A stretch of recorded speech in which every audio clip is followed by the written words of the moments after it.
500 units ng pabahay ang pinamahagi ng lokal na pamahalaan ng Iloilo para sa mga naging biktima ng Bagyong Yolanda sa probinsya. Maliban dito, may mahigit 1,000 pang pabahay umano ang pinapatayo para sa mga Yolanda survivor. Report si Rami Inventor.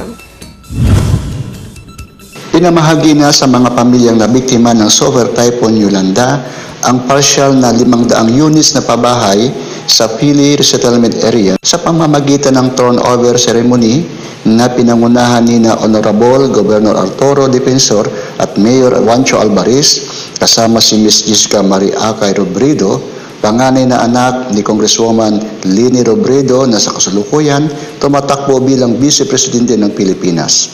Tuwang-tuwa naman ang 500 pamilya na nakabahagi ng pabahay.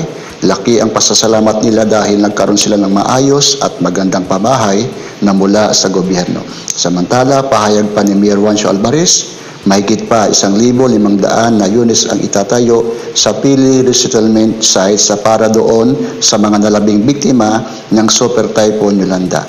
Mula sa bayan ng Ahoy, para sa Eagle News, Rami Inventor, I am one with 25.